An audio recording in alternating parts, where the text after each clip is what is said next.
خود کو وہ حقیر سمجھتا ہے, معمولی سمجھتا ہے. میں کسی پوسٹ پر آج ہوں, یا مجھے بہت اللہ نے علم سے نوازا یا بڑی نعمتیں دے دیں تو اب میں مغرور ہو جاؤں. نہیں, اپنے آپ کو مومن حقیر سمجھتا ہے کہ خدا نے اگر دیا, وہ چاہے تو ایک لمحے میں بھی, ایک لمحہ بھی بہت کم ہے, بلکہ وہ فقط کہہ دے اور وہ تمام چیزیں انسان سے دور ہو سکتی ہیں.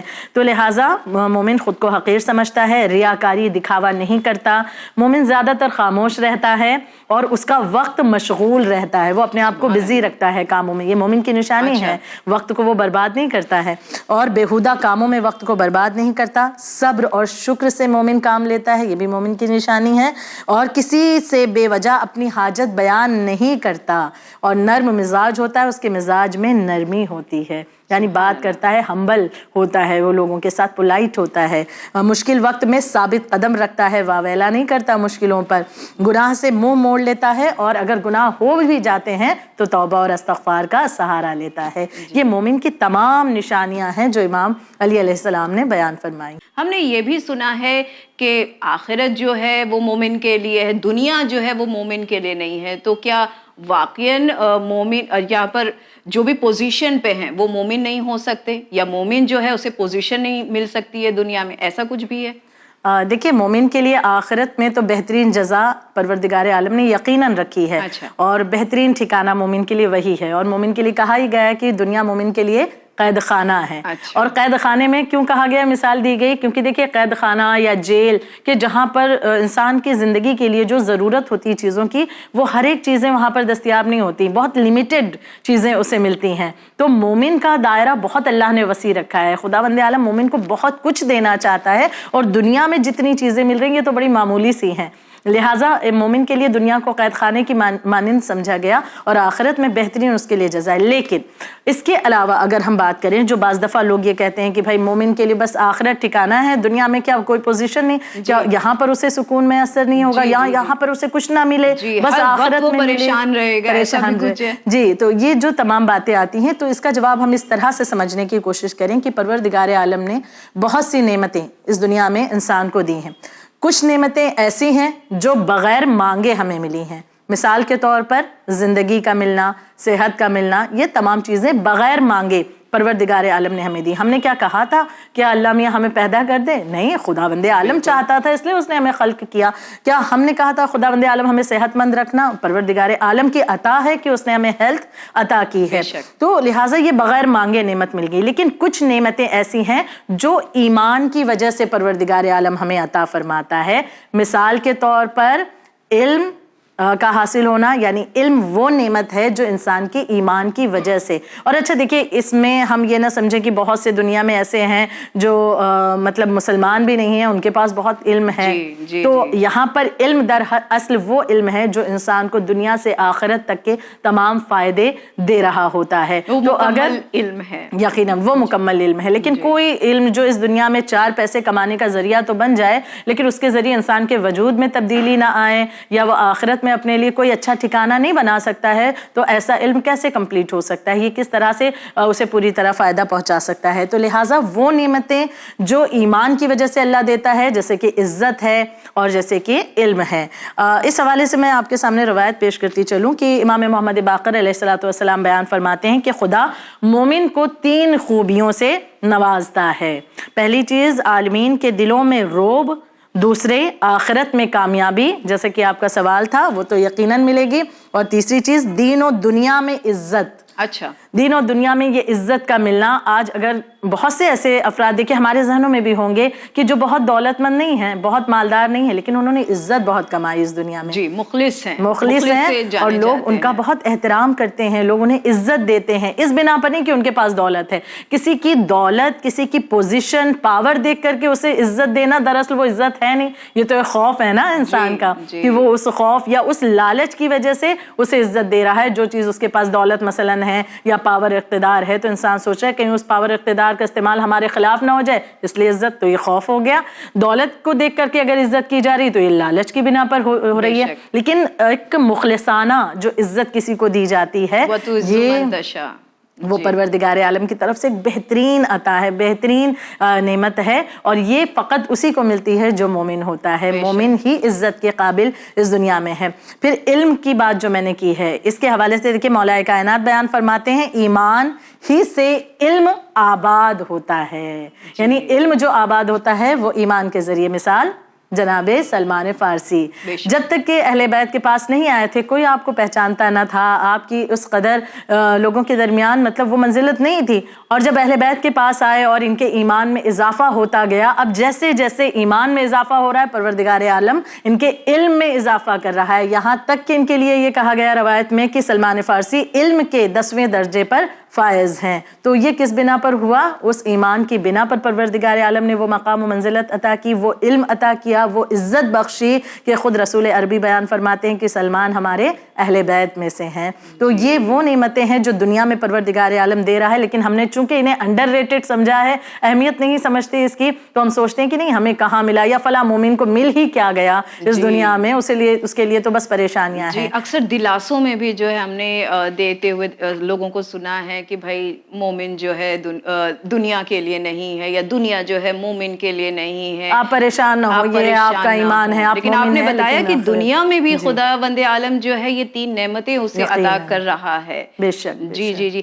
خیر جیسے کہ میں نے کہا کہ ہمارے یہاں دلاسوں میں بھی جو ہے بہت دفعہ یہ سنا جاتا ہے کہ بھائی تمہارے لیے نہیں, لیکن ہم ایک اور بھی جو ہے ایک نیریٹو کہہ لیں کہ ہم دیکھتے ہیں اکثر لوگوں کو کہتے ہوئے سنتے ہیں کہ ارے بھائی وہ بڑے مومن تھے, انہیں جو ہے ہر دفعہ بزنس میں جو ہے نقصان اٹھانا پڑا اور وہ بزنس نہیں کر پائے کیونکہ وہ مومن ہے, یا وہ کچھ ایسا نہیں کر پائے کیونکہ وہ مومن تھے, اور ان کی سدھائی کا جو ہے لوگوں نے بڑا فائدہ اٹھایا, وہ بیچارے ایسے ہی رہ گئے, باقی لوگ آگے نکل گئے, وہ بڑے سیدھے تھے, مومن تھے. ایک یہ بھی ہمارے ہاں بہت ہی جلی طور پر پایا جاتا ہے, جبکہ ہمارے پاس ایک جلی حدیث بھی موجود ہے رسول اللہ صلی اللہ علیہ وآلہ وسلم کی, کہ وہ ارشاد فرماتے ہیں کہ مومن اتنا چالاک ہوتا ہے کہ وہ ایک سوراخ سے 2 بار ڈسا نہیں جا سکتا. تو پھر یہ تضاد کس طریقے سے پایا جاتا ہے ہمارے سماج میں؟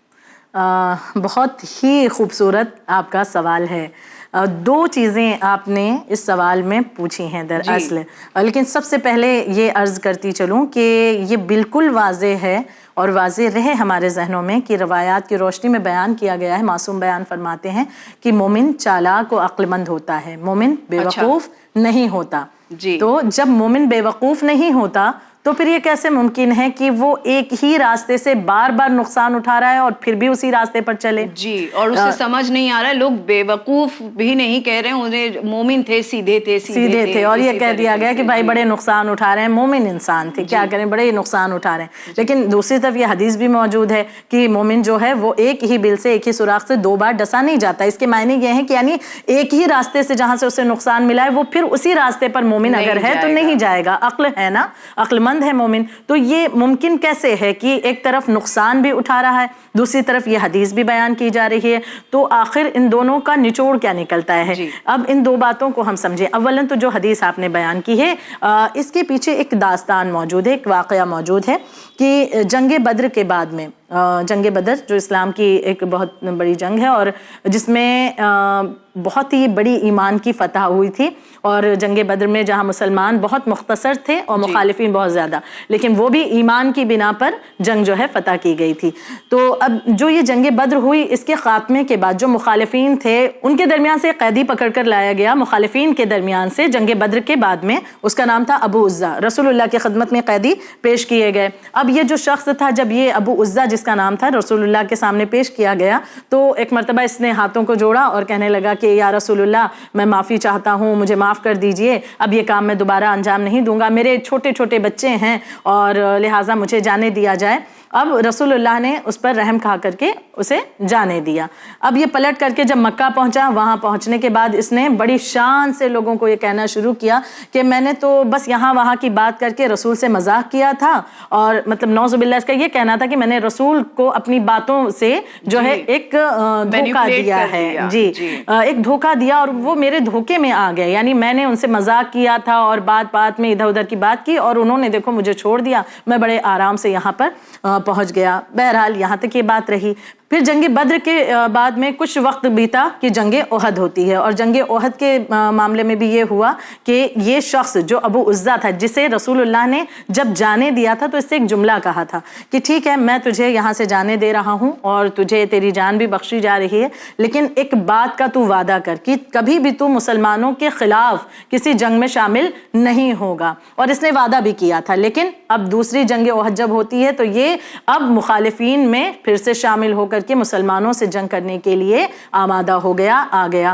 اب جب جنگ شروع ہوئی، رسول اللہ نے دیکھا اور اس پر نگاہ پڑتی ہے، رسول خدا نے ایک مرتبہ خدا کی بارگاہ میں دعا کی، پروردگار عالم اس شخص کو پھر سے قید کی مصیبت اس پر ڈال دے۔ اب جب رسول نے دعا کی اور اس کے جنگ کے خاتمے کے بعد یہ شخص قیدی بنایا گیا اور رسول کے سامنے لایا گیا۔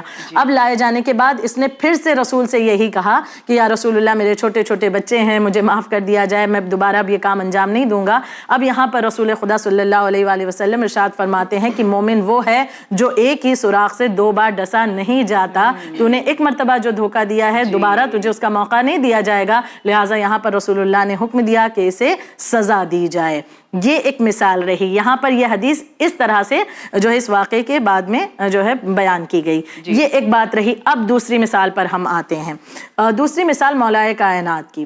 مولا علی علیہ السلام کو رسول اللہ نے اپنی زندگی میں ہی بلا فصل خلیفہ مقرر کیا۔ بعد رسول ہونا یہ چاہیے کہ آپ کو جانشین چونکہ مقرر کیا گیا تھا، آپ ہی خلافت کے حقدار تھے، لیکن آپ کا حق چھینا گیا، اور اس کے باوجود بھی یعنی حق چھینا گیا، 25 سال مولا کائنات خاموش رہے، لیکن اس دوران ان 25 سالوں میں بھی اگر کوئی آتا اور مولا کائنات سے کوئی دینی مسئلہ پوچھتا یا کوئی ایسے مسائل آتے جس کے فیصلے دوسرے نہیں کر پاتے تو مولا کائنات کا سہارا لیتے، مولا کائنات ان چیزوں کا فیصلہ کیا کرتے۔ لوگ کہتے ہوئے نظر آئے کہ اگر علی نہ ہوتے تو ہم ہلاک ہو جاتے۔ تو یہ تمام طرح کی باتیں۔ تو اب یہاں پر ایک سوال اٹھتا ہے کہ جن لوگوں نے دھوکہ دیا، جن لوگوں نے ظلم کیا، مولا علی بار بار پھر ان کی مدد کیوں کر رہے تھے؟ ان کے مسائل جو آتے مولا علی بھی کہہ دیتے کہ مجھے فیصلہ نہیں کرنا، یہ تمہارا کام ہے، لہٰذا تم اس وقت پاور میں ہو، تم فیصلہ کرو۔ لیکن یہ دیکھیے دو فرق آیا، کیوں؟ پہلا والا جو قصہ تھا وہاں پر دین کے مخالفین کا معاملہ تھا۔ دیکھیں بات وہاں پر بھی دین کے آبرو کی تھی، بات یہاں پر بھی دین کے آبرو کی تھی۔ رسول اللہ جس کا سامنا کر رہے تھے، جو شخص رسول اللہ کے سامنے تھا وہ مخالف تھا، اور وہ دین کو ایک غلط صورت میں لوگوں کے سامنے مذاق بنا کر پیش کر رہا تھا، اس لیے اسے دوسرا موقع نہیں دیا گیا۔ یہاں پر مولا کائنات دیکھ رہے ہیں کہ اگر آپ فیصلے نہیں کرتے ہیں، اگر آپ مدد نہیں کرتے ہیں تو ایک غلط فیصلے کیے جائیں گے اور اسے دین سے جوڑا جائے گا۔ تو دین کی صورت ایک غلط طریقے سے پیش کی جائے گی۔ دین کو بچانے کے لیے رسول اللہ نے بھی وہاں قدم اٹھایا، یہاں پر بھی قدم اٹھایا۔ مومن پر جب مشکل آتی ہے یا وہ نقصان میں جب ہوتا ہے، وہ پریشانیوں میں جب ہوتا ہے، جہاں پر معاملہ ایسا ہوتا ہے کہ دین خطرے میں ہے، وہ اس راستے کو مومن چھوڑ دیتا ہے اور دوسرا راستہ اختیار کرتا ہے۔ یعنی دین پرائیورٹی ہو تو پھر جو ہے اس طریقے سے فیصلے آ سکتے ہیں۔ اور دوسری جانب اگر یہ دیکھتا ہے انسان کی نہیں، اس راستے پر صبر و شکر کے ذریعے اس کا امتحان ہے، یہ آزمائش ہے، تو وہ اس راستے سے فرار نہیں اختیار کرتا بلکہ اسی راستے پر چلتا ہے تاکہ ایک عظیم مقام تک پہنچ سکے۔ جی جی جی، سبحان اللہ، بہت ہی اچھی تشریح کی آپ نے کہ یہاں پر ہم جو ہیں کسی اپنی بے وقوفی یا لا علمی یا کم علمی کے بنا پر جو ہے کسی انسان کو مومن کہہ دیں یا خود وہ اپنے آپ کو مومن کہنے لگے یا اس طریقے سے نہیں۔ آپ نے بتایا کہ مومن کی اتنی ساری نشانیاں ہیں اور خود یہ نشانی ہے کہ وہ بڑا چالاک ہوتا ہے، اسے پتا ہوتا ہے، زیرک ہوتا ہے، جی اس کو عقل مند ہوتا ہے، اسے اگر پتا ہے کہ ایک دفعہ مجھے اس چیز پر نقصان ہوا ہے تو پھر وہ دوسرا راستہ اختیار کر لے یا پھر اس کے اندر ہی جو ہے تشریح کر لے، اپنے فیلیئرز پر کام کر لے تاکہ وہ آگے اپنا راستہ بنا سکے۔ خیر ایک اور ہمیں جو ہے آپ سے جاننا ہے کہ متھ ہم کہہ لیں یا مسکنسپشن کہہ لیں کہ ہم ہمیشہ جو ہے ہمارے سماج میں اگر ہم دیکھ لیں بہت ہی پست حالات کسی کے چل رہے ہوں، قرض دار ہو یا مطلب ایسی کوئی صورتحال جس سے اس کا فیلئر، اس کی ناکامیابی نظر آ رہی ہے، تو ہم اسے بھی جو ہے مومن کہنے لگتے ہیں اور کہنے لگتے ہیں کہ ہاں بھائی وہ بڑے غریب سے ہیں، مومن ہے، یہ ہے مومن ہے، مومن۔ ہم اس طریقے سے القاب سے جو ہے ان کو بتانے لگتے ہیں، اور یہی القاب ہو سکتا ہے، آپ کو نہیں لگتا کہ وہ سامنے والا جو ہے وہ بڑا لے کے بیٹھ جائے کہ ٹھیک ہے میں مومن ہوں اور اسی میں مطمئن ہو جائے اور پھر وہ اپنے حالات کو سدھارنے کے لیے کوئی کام نہ کرے؟ ایسے میں آپ کیا کہتی ہیں؟ بالکل، مومن کے لیے آزمائشیں تو ہیں اور آزمائشوں پر صبر و شکر کرنا بھی مومن کا شیوا ہے۔ لیکن اس کے معنی یہ نہیں ہے کہ مشکلات کے آنے کے بعد میں وہ یہ کہے کہ چونکہ میں مومن کی اب فہرست میں تو آ ہی چکا ہوں تو لہٰذا اب مجھے کچھ کرنے کی ضرورت نہیں ہے. مثال ہم لے لیں کہ اگر ایک انسان بیماری کا سامنا کرتا ہے, بیماری بھی ایک طرح کی آزمائش ہے, صحت کا نہ رہنا یہ بھی ایک امتحان ہے. اب وہ یہ سوچے چونکہ یہ امتحان ہے اور اللہ مجھے مومن ایمان والا بنا رہا ہے تو اب میں اپنا علاج ہی نہ کراؤں. تو کیا یہ پروردگار عالم پسند کرے گا؟ نہیں. بہت سی حدیث و روایات موجود ہیں کہ اگر انسان بیمار ہے تو اس کے لیے لازم ہے کہ وہ اپنے علاج کے لیے آگے آئے, کوشش کرے. تو لہٰذا یہاں پر مومن کے لیے ضروری ہے کہ وہ اپنا علاج کرائے. اسی طرح سے کوئی بھی معاملہ مشکل آئے بے شک اس پر واویلا نہیں کرنا ہے لیکن اس مشکل کو دور کرنے کے لیے اسٹرگل کرنا ہے, کیونکہ امام محمد باقر علیہ السلام بھی بیان فرماتے ہیں کہ سست آدمی اپنی دنیا اور دین دونوں کو نقصان پہنچاتا ہے. تو اگر ہم اپنی مشکلات کو دیکھ کر سست ہو کر ہاتھ پر ہاتھ رکھ کر بیٹھ گئے تو نہ دین باقی بچے گا نہ دنیا باقی بچے گی. تو ضرورت ہے ایمان والوں کی فہرست میں آ کر آزمائشیں ان کا سامنا تو کریں لیکن ساتھ ساتھ ان مشکلات کو دور کرنے کے لیے کوشش بھی کی جائے. جی جی جی, یعنی جیسے بھی حالات ہیں اس میں ہمیں یہ دیکھنا ہے, جیسے آپ نے کہا سب سے بڑی نشانی کہ آپ کو اپنا ایمان جو ہے اس کو پرائرٹی پہ رکھنا ہے. اگر غربت سے یا کسی طریقے سے ناکامیابی کی وجہ سے آپ کے اندر اگر ناشکرہ پنا آتے جا رہا ہے لیکن دنیا کو دکھ رہا ہے کہ آپ بڑے مومن ہیں لیکن آپ جو ہے آپ کو پتہ ہے کہ رابطہ ہمارا ختم ہو گیا ہے, تو ایسے میں لازم یہ ہے کہ آپ حلال وے سے حلال طریقوں سے جو ہے اپنی ضروریات کو خود جو ہے مہیا کریں, نہ کہ اس طریقے کے القاب کو لے کر اپنے آپ کو جو ہے کسی خوش فہمی میں یا ڈیلیوژن میں جو ہے اپنے آپ کو رکھیں. خیر اکثر یہ بھی کہا جاتا ہے اور یہ بھی دیکھا جاتا ہے کہ اکثر ہمارے یہاں معاشرے کے افراد جو ہیں وہ بڑے مایوس سے ہو جاتے ہیں, بڑے وہ ہم کہتے ہیں نا کہ بہت کند نظریات جو ہے ہماری باتوں میں بھی چھلکنے لگتا ہے. ہم کہتے ہیں وہ غیر مذہب ہیں, اس کے لیے ان کے پاس ڈھیروں ڈھیر جو ہے یہاں دنیا کی تمام پوزیشنیں ہیں, پیسے ہیں, دولت ہیں, لیکن ہمارے یہاں پر جو ہے ایک مومن جو ہے, جیسے میں نے آپ سے ابھی کہا, مومن جو ہے وہ ہمیشہ خسارے میں ہے, مومن جو ہے ہمیشہ کم میں ہی رہتا ہے. تو اس طریقے کے بھی جو ہے مائنڈ سیٹ نظر آتے ہیں, اس پر آپ کیا کہیں گی؟ اس میں ہم دو باتوں پر غور کریں. اولاً تو یہ دیکھیں کہ تاریخ بشریت میں اگر صرف خزانے اور دولت کی بات کی جائے تو تاریخ بشریت میں دولت زیادہ تر ہم دیکھتے ہیں کس کے پاس رہی ہے, کن لوگوں کے پاس رہی ہے. دولت کے ڈھیر ہم کبھی قارون کے پاس دیکھتے ہیں, کبھی نمرود کے پاس, کبھی فرعون کے پاس, کبھی یزید کے پاس, کبھی بنی امیہ کے پاس, کبھی بنو عباس کے پاس, یعنی ان کے پاس دولت کے ڈھیر لگے ہوئے ہیں. وہیں دوسری جانب سادہ زندگی اور غربت کی زندگی, پریشان حالی کا سامنا کرتے ہوئے کون نظر آتے ہیں؟ انبیاء کرام, ائمہ طاہرین علیہ السلام, اللہ کے خاص ولی, خاص بندے جو مشکلات کا سامنا کرتے ہوئے نظر آتے ہیں. تو یہ بھی اپنے آپ میں ایک جواب ہے کہ جب پروردگار عالم کے خاص جو برگزیدہ بندے ہیں, چاہے وہ انبیاء کرام ہو, ائمہ طاہرین علیہ السلام ہو, انہوں نے امتحان دیا, ان مشکلات کا سامنا کیا, پریشان حالی کی زندگی کو پار کیا, تو ہمارے لیے بھی یقیناً یہ ایک زندگی آزمائش اگر اس طرح کے حالات ہوتے ہیں. لیکن اب دوسری بات آتی ہے, دوسرا پہلو, کہ بعض دفعہ یہ دیکھا جاتا ہے کہ بہت سے دولت مند ہیں اور ایمان کی بہترین منزل پر فائز ہیں, یعنی ایک ہی لاٹھی سے ہر ایک کو ہانکا نہیں جا سکتا. بہت سے دولت مند ہیں اور ان کے پاس ایمان اور اضافہ ہوتا ہے, جتنی دولت آتی ہے وہ اتنا کار خیر انجام دیتے ہیں. تو کیا وہ مومن نہیں؟ تو کیا وہ مومن نہیں؟ یقیناً وہ مومن ہے, کیونکہ یہیں پر تو انسان کا امتحان ہے کہ جو نعمتیں اللہ دے رہا ہے ان کا استعمال ہم کس طرح سے کر رہے ہیں. اگر صحت ملنے کے بعد شکر کر رہے ہیں تو یہ نعمت کا واقعاً ایک ہم نے پروردگار عالم کا شکریہ ادا کیا اس نعمت پر, لیکن نعمت کے ملنے کے بعد بجائے شکر کے ہم مغرور ہو جائیں تو یہ کفرانی نعمت ہوا, اور پھر اس کے بعد وہ نعمت بھی باقی نہیں رہتی. تو اگر دولت آ جائے اور انسان کے ایمان میں اور اضافہ ہوتا ہے, وہ کار خیر اور انجام دیتا ہے, تو یہ بھی ایک بہترین علامت ہے. تو طرز عمل دیکھنا ہوگا, نہ صرف یہ کہ دولت کے اعتبار سے, بلکہ اس دولت یا خزانہ یا پاور, اقتدار, اسٹیٹس, پوزیشن آنے کے بعد طرز عمل کیا ہوتا ہے, وہ بتائے گا عمل انسان کا کہ وہ ایمان کی فہرست میں آتا ہے یا ایمان سے خارج ہوتا ہے. جی بہت بہترین آپ نے جو ہے یہاں پر ہمیں جوابات دیے خواہر, اور ہمیں اور ہمارے ناظرین کے بھی علم میں اضافہ ہوا, خاص کر کے جو لفظ مومن کو لے کر جو ہمارے یہاں پر کئی طرح کی باتیں دیکھی جاتی ہیں. اکثر جو کہ خدا نے جو ہے اس کا درجہ یہاں رکھا ہوا تھا. ہم جو ہے اس کے جو مسکنسیپشن کو لے کے جو شک و شبہات میں پڑ جاتے ہیں, خود اپنے آپ کو کبھی نہ کبھی ملامت کرنے لگتے ہیں. تو آپ نے بہت ہی خوبی سے بتایا کہ کس قدر مومن کی نشانیاں ہوتی ہیں اور خدا کون کون سی نعمتیں مومن کو عطا کرتا ہے. تھینک یو سو مچ ہمارے شو میں آنے کے لیے اور ہمارے علم میں اضافہ کرنے کے لیے. جزاک اللہ خیر. ناظرین, امید کرتے ہیں کہ آپ نے ہمارے اس پروگرام سے بہت زیادہ بھی اور بہت کم بھی اگر آپ نے سمجھا ہوگا تو آپ نے آج مومن کی ڈیفینیشن جان لی ہوگی, اور کس قدر جیسے خواہر نے بتایا کہ خدا جو ہے ہر کسی کو ہر ٹرائل ہر ٹیسٹ سے گزارتا ہے, لیکن یہ آپ پر ہے, یہ آپ کے اپنے خدا کے ساتھ ریلیشن پر ہے کہ آپ کس طریقے سے ان ٹرائلز کو دیکھتے ہیں اور کس قدر اپنے آپ کو اور اپنے ایمان کو کون سے درجے پر لے جاتے ہیں. امید کرتے ہیں کہ آپ کو ہمارے پروگرام پسند آیا ہوگا. اسی امید کے ساتھ ہمیں دیجیے اجازت, پر بنے رہیے چینل ون کے ساتھ. پیغام انسانیت. شکریہ. خدا حافظ.